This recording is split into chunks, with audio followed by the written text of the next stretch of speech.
PHDwin V3 introduces 5 different forecasting methods. These methods allow you to build and modify projections for any product in your phase configuration using the forecast ribbon. You can display up to 6 products on a graph. However, you can now modify the projection for any product even if it's not displayed on the graph. The forecasting methods are ARPS, SCDM or stretched exponential, scheduled, linear time, and flat projections. In this example, I'm going to be building an ARPS projection. ARPS is the most commonly used and widely accepted decline method for forecasting. I will show how PHDwin V3 makes building ARPS projections more convenient than ever.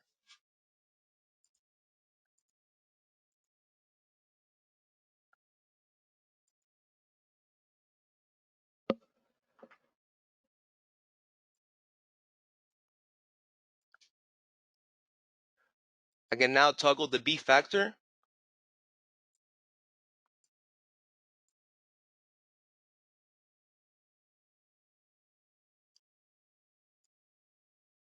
And if you notice that thick line down my projection, that is the point at which my projection reaches the D min and it transitions from a hyperbolic decline to an exponential decline.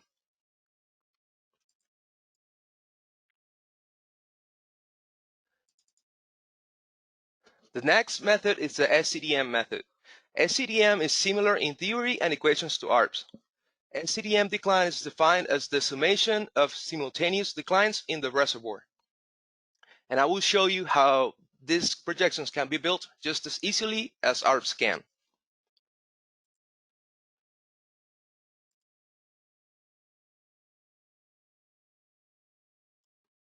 I can toggle the N factor or hyperbolic factor.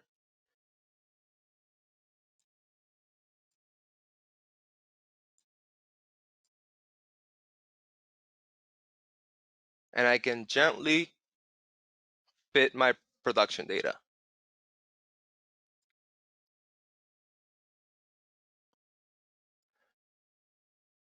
The next example is the schedule projections. Schedule projections take exact input values, and these values can be typed directly into the forecast window. To open the forecast window, you click on this arrow button in the forecast ribbon.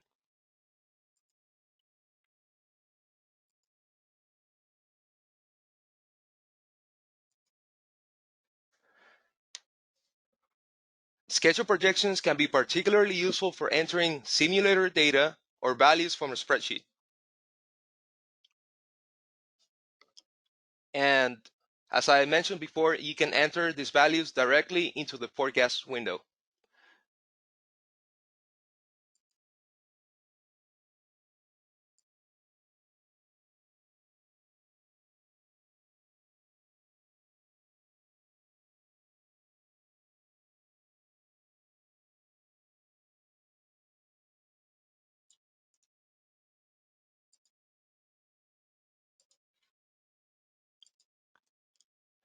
Note that I can either add the projection from the forecast window or the forecast ribbon.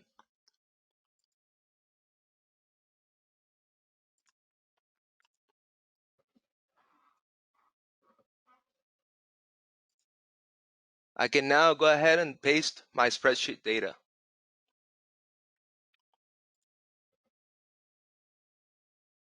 And that is my schedule projection.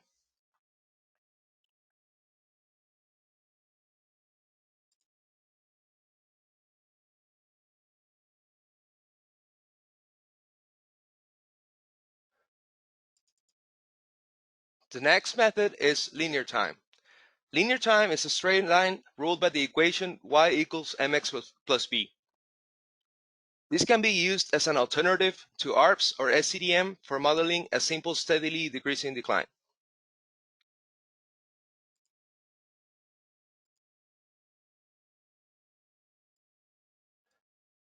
Notice how the projection curves? That is because we're in a semi-log scale. This projection will be linear in a linear scale. Therefore, it works best on linear scales.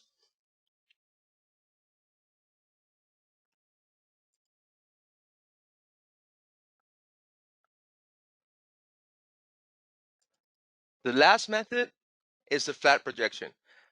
Flat projections hold a constant value over a specified period of time. This can be useful for modeling ratio products that can have constant values like GOR or yield.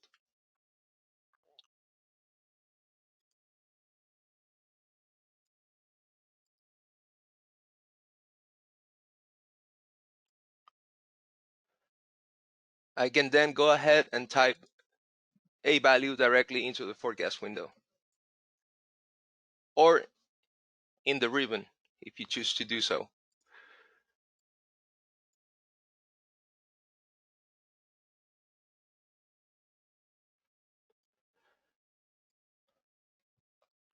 The forecast ribbon offers options for linking the projections between your products. This can be particularly useful to enforce uniformity across your projections. So for example, I can link the beginning date of my projection to the beginning date of the first segment of the major phase product.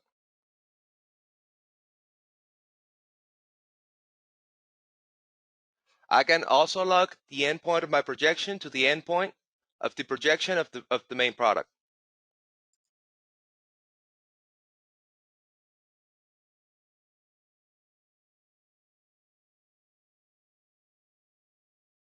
PetroVisual is a data visualization program that has deep ties to the new version of PHDwin. PetroVisual adds graphs and maps and charts and grids and pivot tables, all using data from your PHDwin project file. You can move data back and forth between the calculating power of PHDwin and the visualizations of PetroVisual. The process is started with PHDwin 3.1 up and running with the database that you are evaluating. Just select the cases that you want to see in PetroVisual. I will select all the cases of the database of some 3,200 cases. We will then go to Report screen and use the Reports drop-down and select PetroVisual. Now just click on the Run icon and enter a report name. You can follow the status in the graphic on the lower right. This project represents over 3,200 Eagleford wells. As part of full disclosure, this initial process takes a little over 1 minute to complete the calculation of the economics and the writing of the results to the PetroVisual friendly file. PetroVisual will automatically load all the data for the selected cases and present 7 different visualizations. Each visualization has its own tag. With PetroVisual for PHDwin, we provide a grid, map, bar chart, petroplot and pivot table, scatter plot, and probit graph already. There are 4 more visualizations that are available within PetroVisual. You can modify any of these base visualizations or add others as needed by just clicking on the Add tab.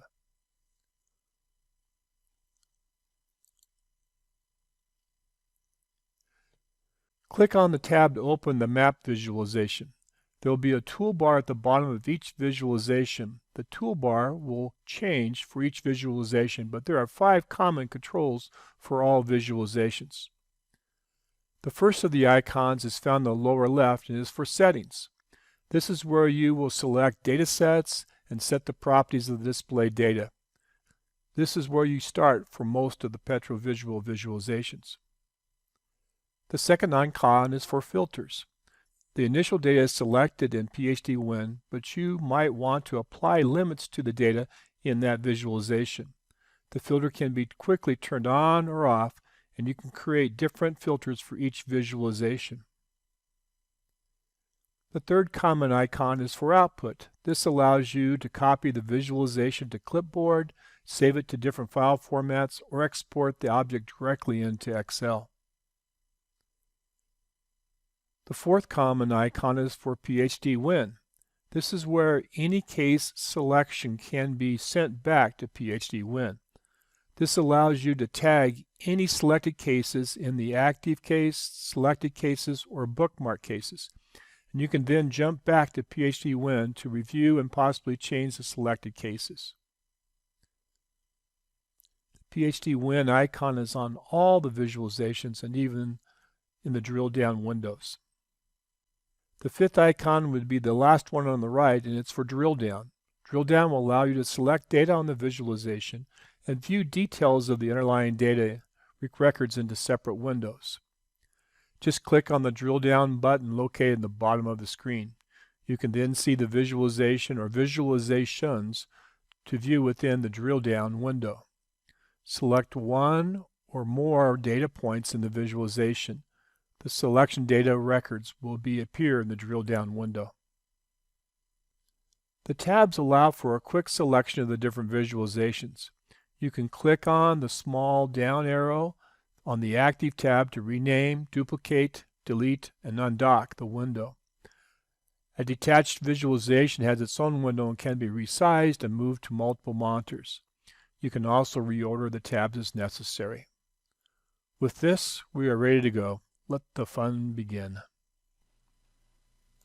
Let's start with the map visualization. The PetroVisual map is a full lat-long-based GIS system to display spatial data. The map will create a symbol for each case in the database and can be configured with color, shape, and size. You can also view the database values as symbols, labels, bubbles, time bubbles, or contours. The first thing we need to cover is how can we move and zoom the PetroVisual map. We have four icons at the bottom of the map for the purpose which are zoom in, pan, zoom out, and zoom to. Most of what we usually use will be the zoom in and the pan. Click on the zoom in icon to put the cursor in the zoom in mode, and then click and drag the cursor to create a rectangle that includes selected data. You can repeat as necessary. To pan, you will use the icon to change the cursor mode, or you can use the right mouse button and click and drag. Zoom out reduces the map image by 50%, but the PetroVisual map does provide a zoom bar on the left of the map screen. This allows the user to quickly zoom in and zoom out by clicking on the bar on the zoom levels. The next thing we need to know is how to select objects on the map. There are 5 tools that help you manage the selection process. The first 3 are pretty straightforward. They are rectangular select, circle select, a single point select. The last 2 for the selection are select all icon and the clear all. The first of the settings features that we will look at is the ability to change the symbol, shape, size, and color. Just click on the settings icon at the bottom of the screen and then symbols. To the right of each default value, you will see a small box of 3 small dots. This is the link to additional options related to that symbol's properties. Select the 3-dot button for the symbol fill color and you will get a screen that gives you 4 options when displaying color. The first is a fixed color for the data values. The second option is to use a rainbow of colors to reflect the range of values in the defined data field. The third option is like the second, except that you can specify a color gradient to be used. The fourth option allows you to specify the colors based on any of the data fields in your database. One quick way to see this work is to use the Quick Filter button. This will display a list of all the data fields in your database and show you the possible data values. Let's select the color symbols used on operator name. You have the option of clicking on the individual boxes to the left of the main data entries, or you can select the top items sorted by the times that they show up in the database, or you can select all the values. Let's grab the top 15 operators. Then by selecting OK, the PetroVisual map will assign color for each selected value. These colors can be changed and you will see a legend on the map. You can create labels on your map of any of the data values that are in your database. You can quickly create bubbles of the map of your numeric values that are in your database. First, select the spots that are a part of your database and shown on the map. Then click on the settings icon on the lower left of the screen and select bubbles. Click on the drop-down box next to the bubble data and select the database values that will be represented by the bubble. You can assign the bubble color by any of the same process as the symbol color. Let's change the bubbles from total depth to value M discounted. The bubble options include the bubble labels, transparency, and others. This would be a good spot to select some cases from the map and have cases bookmarked within PHDwin. Just select some cases and click on the PHDwin icon. Now select PHDwin and the cases are there to review.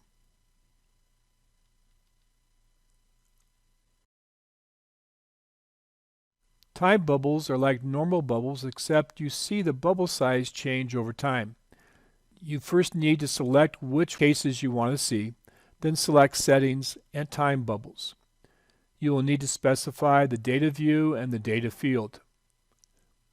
You can change the bubble color and select to display the bubble labels. To start the process, you will click on the Display Time Bubbles button. This will give you a scroll bar with a small box on the timeline. The date that represents the left start of the data using the time bubbles, and the right values on the last date of data. The middle date represents the date that matches the scroll bar and the date representing all the bubbles on the map. You can quickly create contours on your map of any data values that are in your database. Select Settings and then Contours. You will have the ability to select contour data value. You can quickly display shapefiles that you have created from other geographic programs. These lat-long based shapefiles can then be displayed within the map. You can also set up a map legend for going to the settings and legend. You can add up to 4 rows for the legend titles, and you can select the content you want to include in the legend. You can also determine where you want the legend to be displayed and the size of the text and symbols. You can use your mouse to quickly display data related to each spot on your map. Click on the settings icon in the lower left and the screen and select Mouse. You can then add 5 rows of combination of values and text into the data box that is shown when the mouse is moved over to the objects displayed on the map. The map also allows that you can apply a filter to that data shown on the map. Click the filter icon located at the lower left of the screen. Let's limit the operators by selecting operator name from the first column and the comparison type in the second column and the values that are available on the selected data field. We will select the top 5 operators. The filter will be applied to the data and can be cleared and reapplied with the checkbox in the lower left of the screen. The output icon at the bottom of the screen allows you to print, copy to clipboard, save to different file formats, and to export the object directly into Excel. The PHDwin icon allows you to tag any selected cases as an active case, as a selected case, or a bookmark cases. You can then jump back to PHDwin to review and possibly change the select cases. This works for every PetroVisual visualization. The PetroVisual map supports drill down, allowing you to select data on the graph and copy the underlying data records to a separate drill down visualizations. Just click on the drill down button located at the bottom of the map screen. You will see a visualizations to view within your drill down window. Select one or more objects on the map and then select objects data to appear in the drill down window. All the changes within the visualizations will be saved in the report. The grid visualization is one of the fundamental tools for viewing and analyzing your data in a spreadsheet layout. The grid defaults to show all the data that is part of the headers and the calculated values from PHDwin, which is quite extensive. Click on the Settings button and Data. You will see the checkboxes to toggle on and off the columns to be displayed in the grid. Let's create a quick descending one-line listing of the oil EORs. In Data, clear all the selections and then select Case Name, Field, Operator Name, Gas Tech EOR, and Oil Tech EOR. Let's move the Case Name column to after the operator name. Let's move Oil Tech EOR before the Gas Tech EOR, and then click on the Oil Tech EOR column once for a descending sort and a second time for ascending sort. We can then scroll to the top. We can send this one line directly to Excel or highlight the top 10 cases and send them back to PHDwin as bookmarked. To see this full circle, let's highlight the 10 wells we want to take into PHDwin. Go and copy those through our bookmarks. Come open PHDwin. Then we'll turn around and select the bookmarks that we've got previously selected. You'll reduce that. We can turn around and mark the cases we want to change. Highlight all the 10 cases that we have there, and then prepare a report using the combo report for those scenarios. And here's what we've got, all full circle with the PHDwin.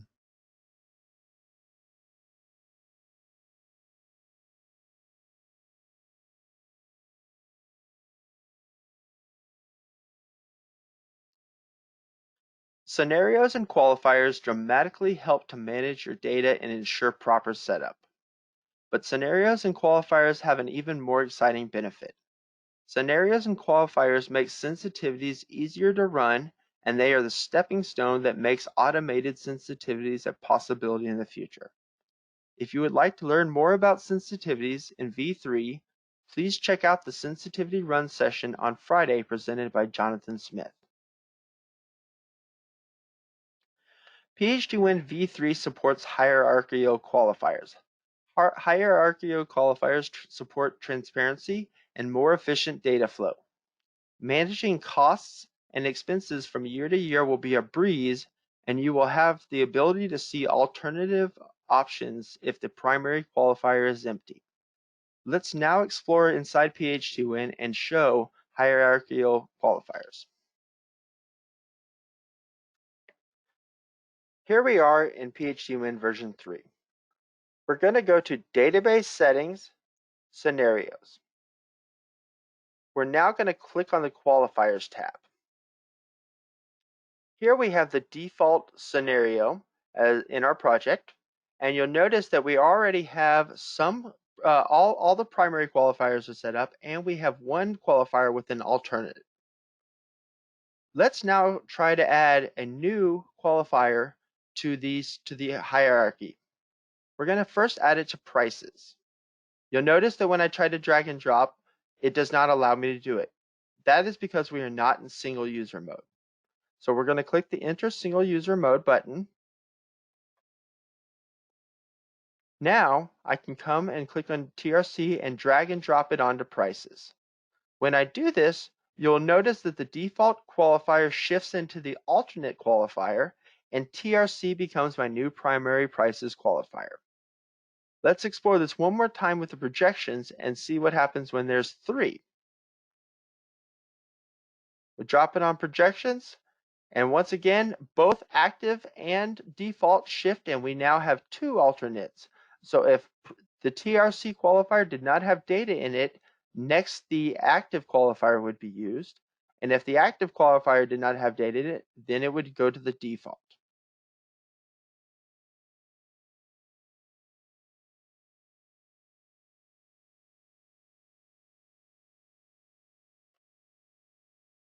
Building custom reports was a common consulting request for 2.10. In V3, we have taken steps to reduce the quantity of custom reports that will need to be built by our consulting staff. Instead, users can now create their own custom report tables. They can select just about any product, ownership value, and stream value. This allows ultimate flexibility when selecting the output columns and their order for your custom report.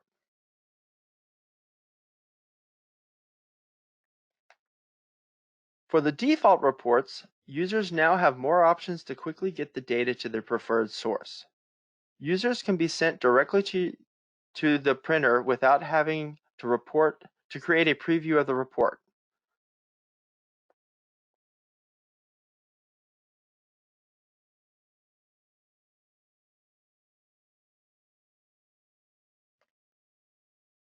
Building custom reports was a common consulting request for 2.10. In V3, we have taken steps to reduce the quantity of custom reports that will need to be built by our consulting staff. Instead, users can now create their own custom report tables.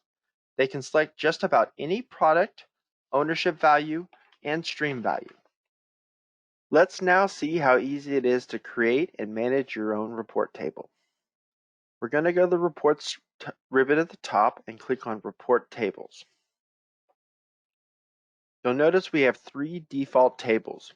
Report Case Eco is used by most of our default reports and has all of the columns that are accessed by those reports. Report Monthly Production is used by our default monthly production reports. And User-Defined Case Eco contains water and is used in 1 or 2 of our default reports. We are going to add our own new report table. So we're going to come up to the top and click the Add Report Table button. We'll call it Demo. You'll notice it has a private user next to it, meaning I created. None of these do because they're defaults and they can't be deleted. So I'm going to click the Apply button. And I'm going to come back and we are going to click the Add Column button here. You didn't have to back out of there. I made a mistake there. So let's go ahead and we're just going to pick 5 columns to add, but you can add as many columns as you'd like. For now, we're just going to go ahead and select a product. We're going to go with BOE. The base value is going to be, or the stream is going to be base value, and the ownership is going to be net. So that will be net to our revenue interest. So I'm going to name this BOE. The next column, I'm also going to name BOE, but I'm going to name this one BOE Cum so that we can keep a running track of our cumulative BOE volumes. This one is also going to be BOE. Base, we'll do net, but we're going to check on running total this time. Let's add 2 more fields. Let's say we would like to just see our total revenue. We're going to choose the all value here. As the stream, instead of base value, we're going to come and choose revenue. The ownership, let's leave this one to gross, and we're going to leave running total unchecked. We're going to rename this one gross revenue. Now let's say we want to see net revenue and net expenses.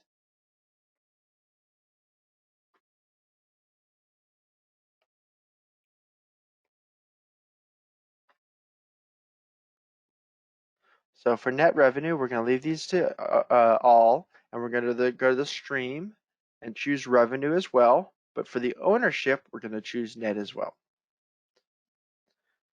For expenses, the product is all. The stream is going to be expense, or excuse me, fixed cost. Let's go ahead and do fixed cost. And we'll put the ownership to net as well.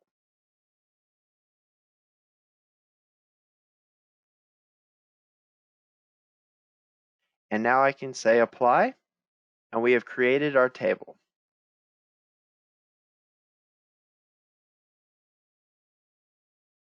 This allows ultimate flexibility when selecting the output columns and their order for your custom report. For the default reports, users now have more options to quickly get the data to their preferred source. Reports can be sent directly to the printer without having to create a preview of the report, or you can go directly to PDF or to Excel. The data only option allows you to save off of your report output so that you can come back to it at any point. This is a great tool for archiving datasets. Using the custom report tables that you have designed, users can now create direct-to-Excel reports that automatically join the custom report table you created with your active sort order.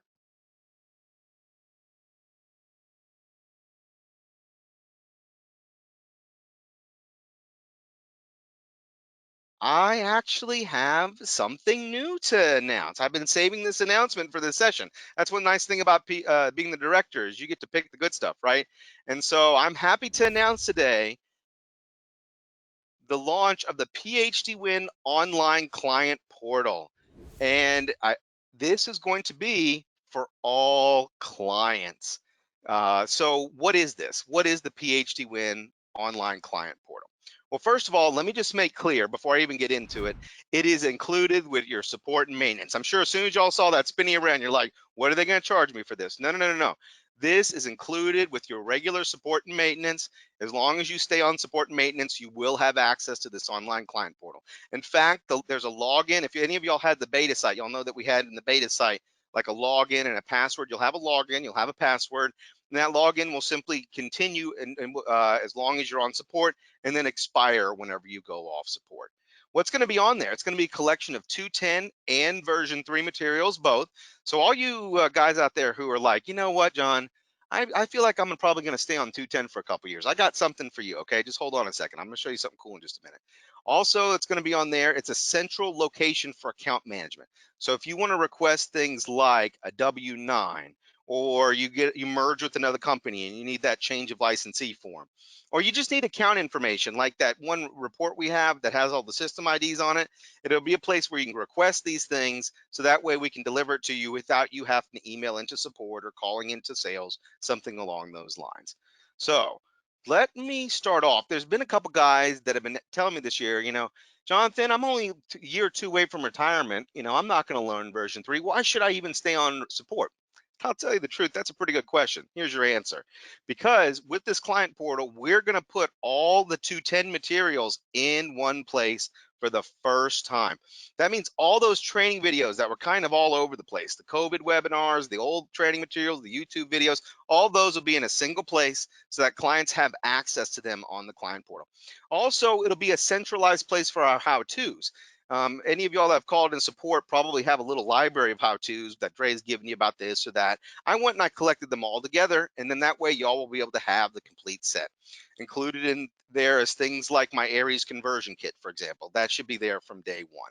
So that's part of what's there. I know some of y'all already have some of these, but I don't know if anyone has all of them, first of all, and some of y'all have none of them. So this will be a way so that y'all can get at this material. And for a lot of people, I think it'll be new to you. Also, coming next year is what I call the crown jewel of my online client portal plan. And that is, y'all might not know this, but version 2.10 actually has a secret power tools conversion process. This process is not as easy as the one to import Aries. It's a little bit more complicated. It's not that hard. I've done about a dozen. I've gotten the point I can do them in about 30 minutes or so. But we've never offered it to clients before for basically two reasons. First of all, it was something that we were offering on a consulting basis to do these conversions. And second of all, I was the real problem. I liked having the sales guy to be able to offer people to do these conversions for them. So we didn't want to give that away. But now we're moving into the 3 era. This isn't going to be a deal anymore. So we're happy to let you 210 clients into it. We're going to delay it until March 2021 because the plan is hopefully by then we have what version 3 will have as far as the same feature, or at least have an idea for it. And so we're waiting a little while so that way we can get the version 3 some parity on this. But no matter what, whether version 3 is ready or not, come March 2021, all of y'all will get access to this Power Tools conversion process. And again, as long as you stay on support, you will have that access. Also, that's going to be coming sometime later next year. We have this really cool roll-off report that allows you to use different discount rates with 210. I'll have more details and information about it whenever we get it cleaned up and ready to go. We got most of the way done with it, and then we just kind of stopped a while back because it runs slow. I'll just be honest with you. It's kind of slow, and we were really sensitive about anything that made version 2 look slow back then. But now that we're moving in the version 3 era, we're not minding so much. We're happy to give you everything that we can find. And that's kind of what my plan is I'm going to keep going, and I'm going to keep looking, and I'm going to keep working with our consultants, and I want to keep generating content. I don't want this to be the end of the list. I want to keep generating content, not forever, not 5 years, 10 years, but at least a couple years. So all you clients that stay on support, that are going to stay primarily on 210, you get some good value out of your support and maintenance. Let me give you some idea of some things that could be on there. Now, again, what I'm showing here is what will be on there for sure, but here's some things that could be on there. One thing that I really envision this to do is to be a path for 210 upgrades. So for example, if we need to update the mappings on 210 for like an import mapping, or new reports like the roll-off report, or maybe different ones, or just to update some model files, we can have those on there. We can put that information on there and update it. And so that way, without having to come up with new builds, we can move the 2.10 ecosystem forward as well. I'm pretty positive that 2.10.9 will be the last version of 2.10, but this is a way that we can still roll out some updates to 2.10 and get you some new 2.10 content while you're waiting to move into the version 3 era. Then the other thing the client portal is going to have is all of this version 3 materials, things like the library of our V3 videos. And these videos are fantastic, guys. David Gutierrez, he is the one who's making all these videos. He was on support for more than 2 years before we moved him into video production. He really knows what he's talking about. Little bite-sized videos, over 30 of them now, really easy to get through. I mean, you just don't buy this kind of domain knowledge whenever it comes to making these videos. You got to grow it in-house. And we're really proud of the work that he's doing and the quality of these videos. Also on there is going to be all of our PHDwin Week content. So we're going to let everyone have recordings of PHDwin Week content after the fact. But what happens in future years? What happens after a while? Well, what we're going to do is archive all that content on the online client portal. So if you want to go back and look at like last year's PHDwin Week or something like that, you'll have access. You'll be able to do that. Also, we're going to put on there all the different reports and sample files and like the things we're generating now for PHDwin Week. I'm trying to get on there all the default reports. So that way, if you want to reload one of the defaults, that'll be possible. And maybe that's how we can update reports and stuff too, just like we're doing with version 2. Also, as we make future how-tos, rather than just give them to one person, we'll put them on the client portal, and I expect that this is going to build up over time. The version 3 side and the version 2 side, the whole point is for it to be this trickle of content that we're building up over time. This is really a new business model for us at TRC. Usually we kind of do things in spurts. We kind of do things in jumps. This is kind of meant to smooth it over, so you want to go back. So after reserve season, you want to go see, hey, what did they put in the client portal? And you're excited about that, and you want to be part of that. So that is the client portal.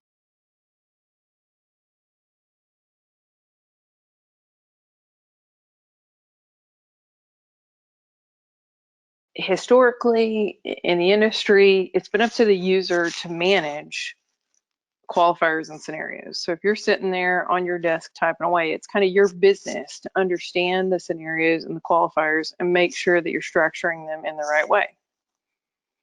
Remember the rules, don't mess it up. Oof, you know that we have to make a lot of safe copies because people will mess it up, and then we got to go back to the safe copy.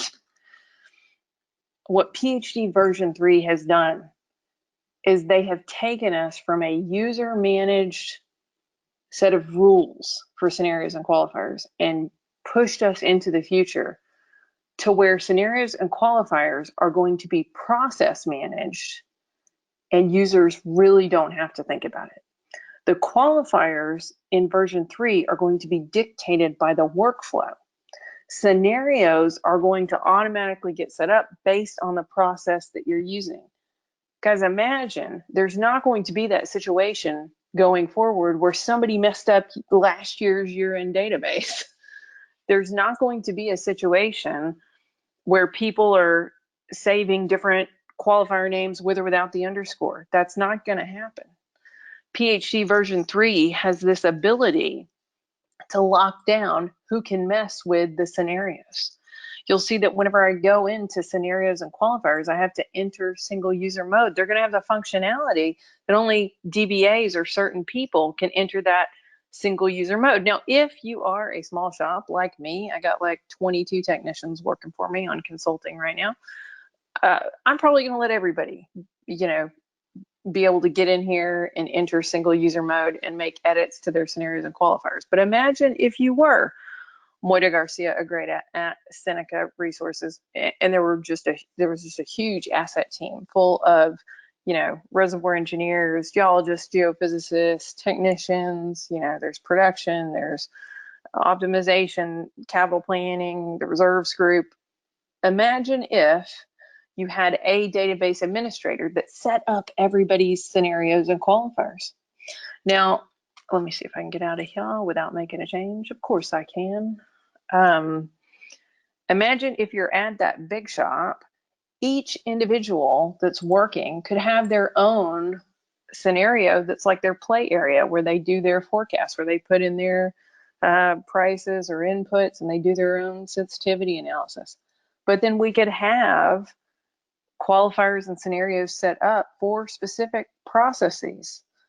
We're moving from having this, users have to remember what we're doing with each qualifier and scenario. Two, how users will use the software in version 3 will dictate how things are getting saved to qualifiers and scenarios. And your average user, your average reservoir engineer doesn't even have to think about it.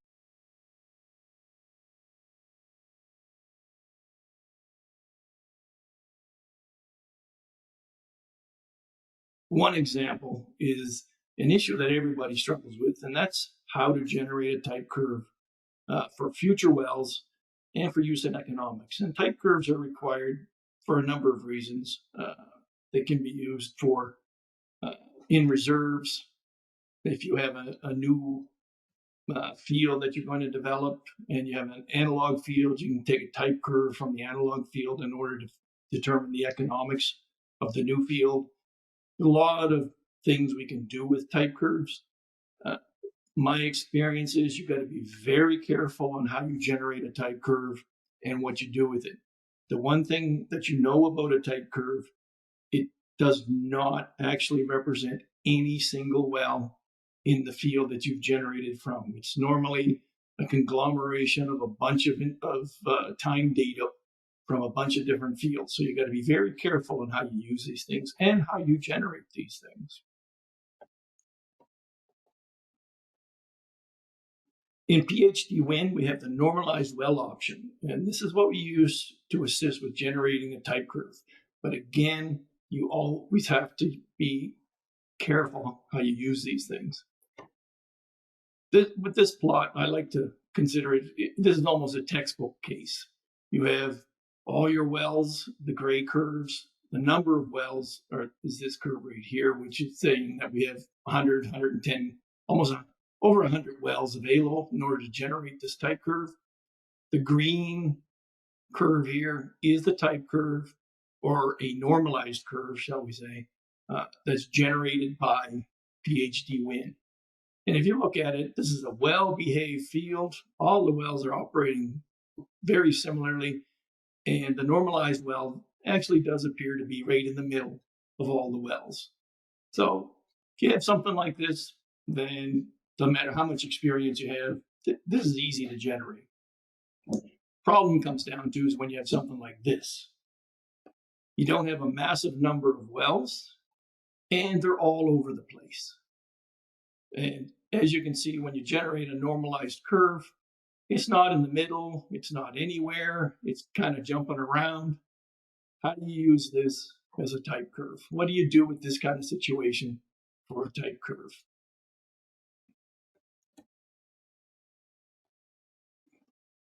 So with PHDwin, it's very easy to use this to come up with type curves, even in a situation where it doesn't look ideal. So just as an example, I have a dry gas field, has 28 gas wells, and I wanted to use these wells to generate a type curve.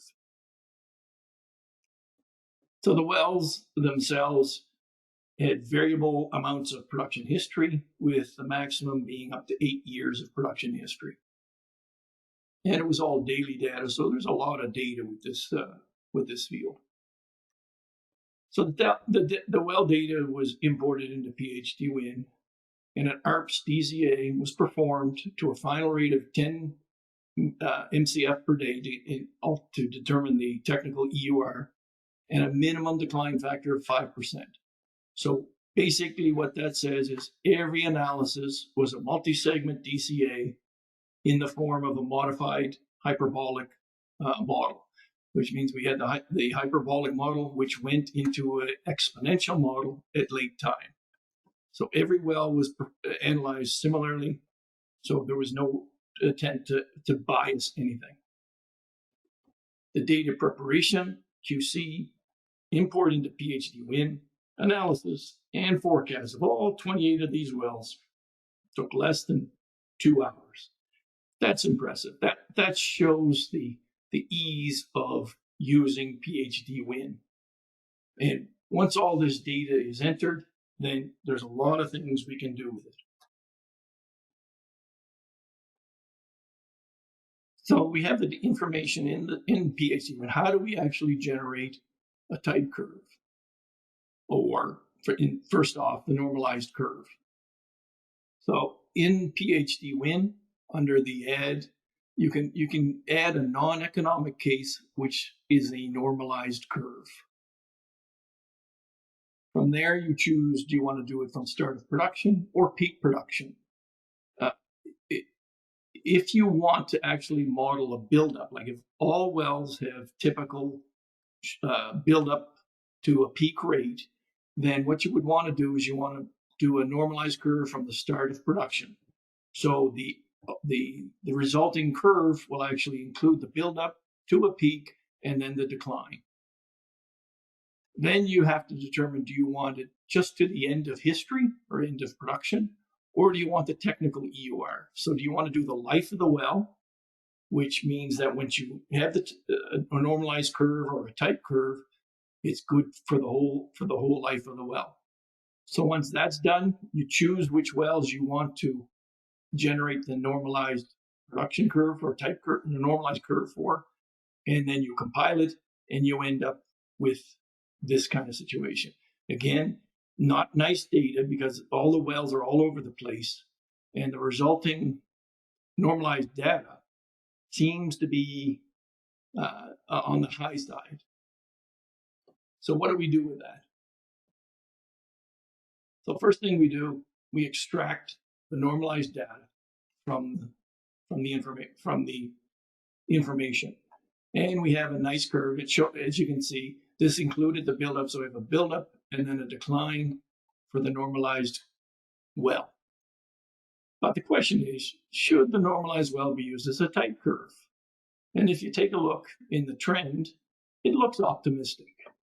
So should we be using that? And if we use that, what's that going to do? Would that skew the economics and that kind of information? So what I always push whenever anybody needs to use type curve is you should generate low, mid, and high type curves. One curve doesn't tell you the story. As you can see, there's a large spread in the data. To say that all wells in the future will be this, that's just not right. So we should be generating low, mid, and high type curves. So before we do that, we need to take a look at another definition. This one will be P factor, or cumulative probability factor. And I'm sure anybody that's worked with reserves has come across this and uses it all the time. But what's it mean? We have reserves at P50, which is proven plus probable, or 2P. But what does P50 mean? It means there's an equal probability that the actual value will be higher or lower than this value. So the value of your report, there's a 50% chance it'll be higher and a 50% chance that it'll be lower. So what does that actually mean? Let's take a look at a series of numbers 0 to 10 randomly generated and assign a P factor to it. So what we're saying here is that 5 is P50. So there's a 50% chance that the actual number will be, whenever you predict or choose a random number, there's a 50% chance it'll be higher and a 50% chance that it'll be lower. It doesn't mean that you have 50% probability of getting a 5. The actual probability of getting that number 5 is 10%, 1 in 10. But P50 says that there's a 50% probability that the next number is higher or lower than 5. That's what the P50 means. P90, same thing. There's a 90% probability that the actual value will be higher and a 10% probability that it will be lower. So P90 in this range of numbers is 1. It means there's 10% chance it'll be lower than that, 90% chance it'll be higher than that.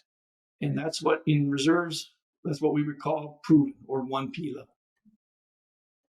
And as you can see, just as an aside, the 0 is P100. There is no number that will be less than 0, 100% chance it'll be higher than 0. On the other extreme, P0 is 10. There is 0% chance it'll be higher, 100% chance it'll be lower. And finally, for P10, so we in reserves we use these three: P50, P90, P10. P10 says there's a 10% probability that the actual number will be higher, and a 90% probability that it'll be lower. So if you look at 9, there's only a 10% chance that the next number will be higher than 9, and a 90% chance it'll be lower. What's the chance of getting the actual number 9? 1 in 10, 10%. So the P's do not mean percentages. They just means they are cumulative probabilities. So what do we do with that? All right. So for our case of 28 wells, what we do is we plot the log normal probability of the EUR data. So what we have is we're plotting probability versus the log of EUR, or estimated ultimate recovery. Everything in this industry seems to be log normal. So that's the normal what we do. So how do we read this? P10, we go in here, P10 comes out around 8, and it's 8.0 or 8.1 BCF. P50, these dots here are the actual numbers from all the 28 wells.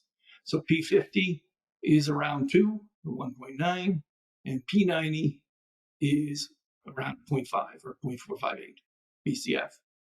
The normalized well that we actually generated had a EUR of 3.1. And if you look at 3.1, that's actually a P35. So from the EUR of the normalized well, there's a 65% probability it'll be less, 35% probability that it'll be higher. So that's not a mid-case well, the norm well for this amount of data. So if we use that, we're going to be optimistic on any well forecast that we do or use. But we can use the P90, P50, P10 values of the EUR as a target for a low, mid, and high type curve. But how do we generate these low, mid, and high production type curves? And I'm sure we all know how, with PHDwin, of course.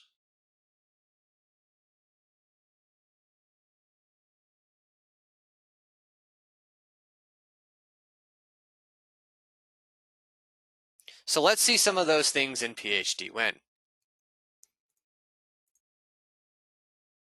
So here's my high price scenario here.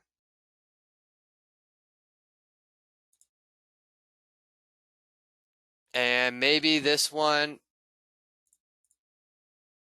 has a price of $60 per barrel and $3.50 per MCF of gas.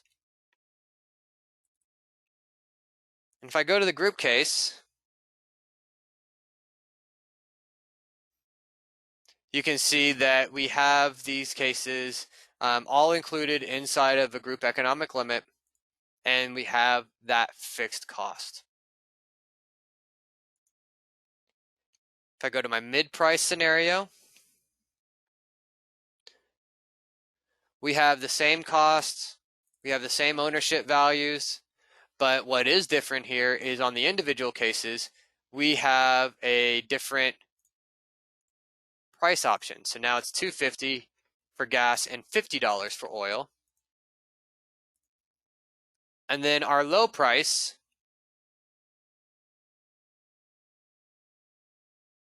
is $1.75 per MCF and $40 per barrel.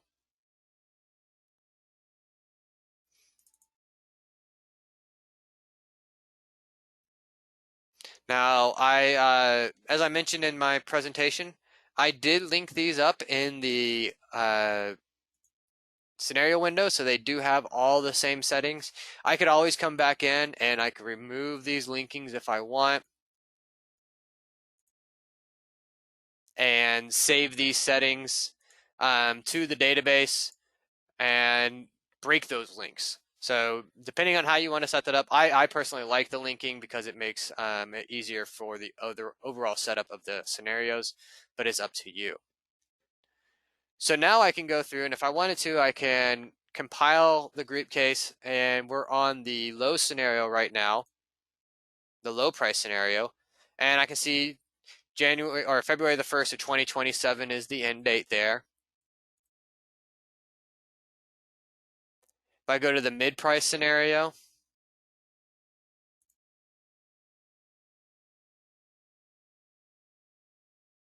$20.31 down here at the bottom. And then if we go to the high price scenario,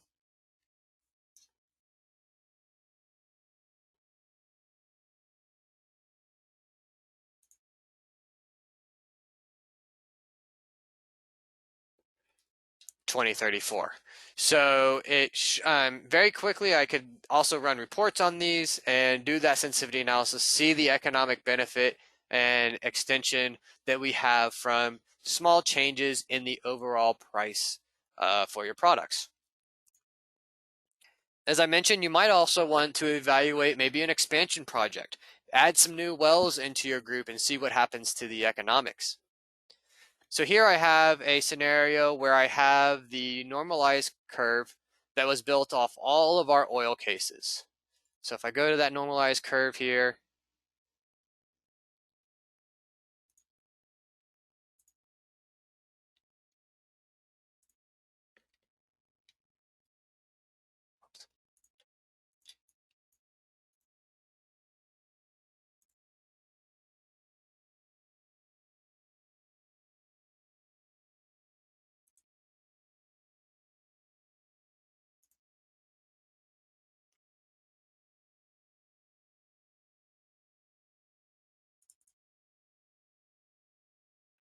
and I can build a normalized curve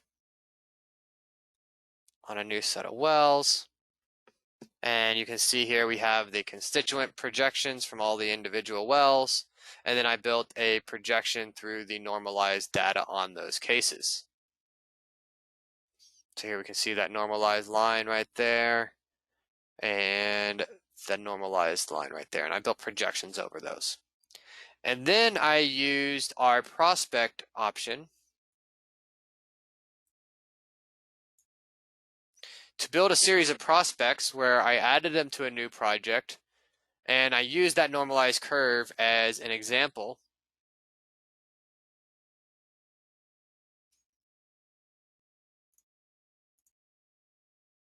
And if I wanted to, I could always come into the project manager and take a look at this and add these projects in and link them to the start date, and then put in maybe a 30, 60, 90, 120, and 150 case day offset. So now the life of and start of these cases are going to be controlled by this project itself, and I can go in and I can edit those values.